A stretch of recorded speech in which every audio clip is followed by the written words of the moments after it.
Hey guys, it's Adogs, and today we're going to be looking over Abysscraft for today's video. So we're just going to be looking over some lifts to see how Abysscraft changes in set 2. So just a little bit going over Abysscraft. So in set 1 it was mainly focused on kind of like still being aggressive, pushing really hard in the early game and making sure that you heal the opponent by turn 5. If you don't heal the opponent by turn 5, sometimes you can lose, depending on what you're versing. So if you verse like, just say like Swordcraft, even Dragoncraft, even Havencraft would say as well, if the game gets a bit too far past turn 5, sometimes it goes against your favour and you can potentially lose. So looking into set 2, there are some changes, but it seems to be kind of flexible because compared to looking at the Forest Crafts in the last video, there were some like kind of cards set in stone, so the Crystallia cards. They were the cards mainly always ran. So this one's a little bit more diverse.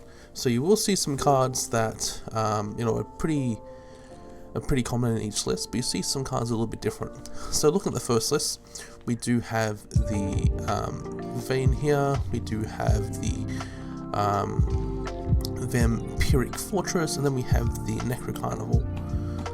Then looking into the next list here, we do see the Demonic Hedonist, we do see the Mini Soul Devil, and I think that is the two big changes for this list. As you can see, it's from the first list, there was two different cards from set 2 ran compared to the first list, so it's a little bit flexible. Looking at this is here, so we do see the Vate again, it's came back, we do see the Vanya, and we do see the Soul Dealer. I'm pretty sure the Soul Dealer is like one of the golds, like legendaries in this set. But yeah, so these are the kind of the some of the changes in this list. Also, we also do see the, I think it's Kaola, but we do see him as well. Looking in the next list, we again do see the Vate, we see the Vanya, and we also do see the Vampiric Fortress. Then we have the Trick de la Han. So it's quite a lot of changes in this build. Looking at the next one, we do again see the Soul Dealer. I think that is the big change in this build. Everything else seems to be generally the same. From the first set, I should say. Actually, might be a couple of generics here actually that are a little bit that are from set 2.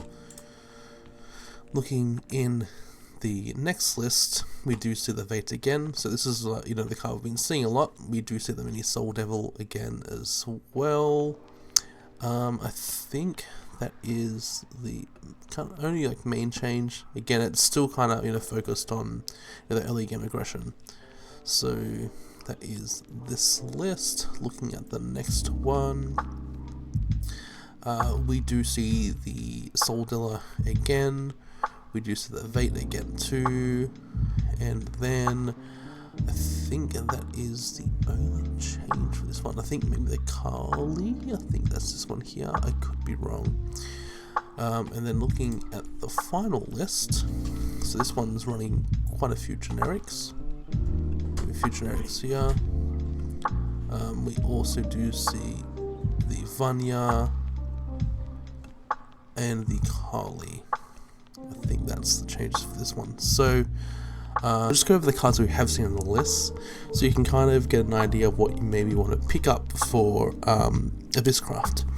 So the first one was the Demonic Hedonist. So it's evolve this card at the start of your end phase. If Crimson is active for you, draw a card, then discard a card. And then the evolve form has Strike. You can deal damage to all leaders, and at the start of your end phase, if Crimson is active for you, draw a card, then discard a card. Looking at Necrocarnival, you choose one of the following, so Necrocharge 10, choose up to 2, instead if you have Necrocharge 10 active. So the first one is choose a follower in your graveyard with cost 2 or less, put it on the field, or the second one is to put 2 ghosts into the field.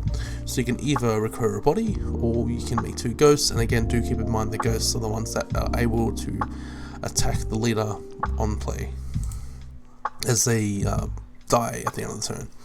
We have the Trick Delacan, so we saw him a couple of times, so it's fanfare, put a ghost into your EX area and Neko charge him for free instead. So if somehow the game goes that long, you establish a drop, you can get free ghost tokens. Again, they do cost 1 to cast, but when they are put on board, you have like essentially free damage you can put to a leader, or free damage to a followers instead, whatever works. Next we do have the mini Soul Devil. So when one of your followers evolves, deal 2 damage to all enemy leaders. So this activates Sanguine and Crimson for yourself, which is good. It's active. But yeah, it's a way to if you have her on board, you can deal some damage. Then you can also swing at her, swing to the leader, swing to followers, get some extra damage early on too, which is really nice. We have the Vate, so we saw this one quite a bit. So evolve one of this card, so it has strike, and you put a forest bat into the field. So it does give us a body on board, which is very, very nice. Then we have the Vate of Vampire Nobles, that's the evolved version, it has strike as well. You put a forest bat into the field, and then you evolve, put a forest bat into your EX area. So it's very, very nice. Next we do have the Underworld Watchman Kawi. So it has ward, and then last word, so you can choose an enemy follower, destroy it, and add X to your leader's health. X is a chosen follower's attack. So essentially you can use this ward to destroy, to block yourself, and then you can use a blocker to destroy something, and then get extra health. So you can kind of have a little bit of a control on the board, which is really nice. And then also you can get some recuperate some health from that as well. Then we have the Soul Dealer, so it's evolved 2, you can evolve this card. It has ward as well, so again another water, which is really nice. And fanfare, so on play you can deal friendly damage to your leader. So it is a bit of a hefty cost, but it is a pretty big water. It's a 6/5, so I think the cost is okay, but again it does fill something green and crimson and stuff, so it's perfectly fine. The Soul Dealer evolved, so it's ward. On evolve, you can choose an enemy follower, destroy it, and then add X to your leader's life. X is a chosen follower's attack. So again, another form of control. You're getting rid of some pesky cards on the board, and again, it can destroy anything, which is really, really good. So as long as it doesn't have like hexproof or anything like that, so that's actually very, very strong too.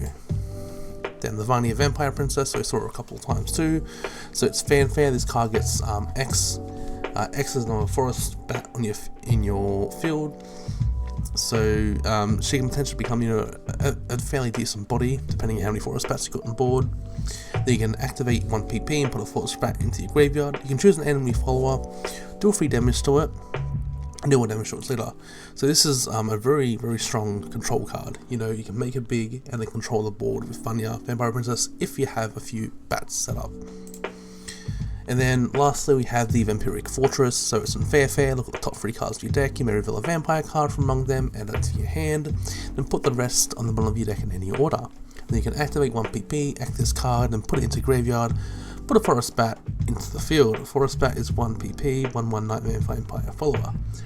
So it's nice, it creates a vampire, bat. Again, it does help with the Vania, again, you can set this up before you play Vania, start building forest bats, make her big, and start controlling the board.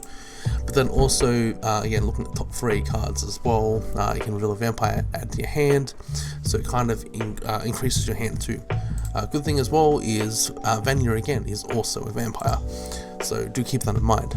But that's pretty much it. So that's pretty much the cards you can look at buying, depending on how you want to build your deck for Abysscraft. Again, it's a bit more flexible compared to what it was with Forestcraft, where it was kind of just a standard around the Crystalia Lilies and the Crystalia Eves and the I can't remember the other one, I think it's Crystalia Eden.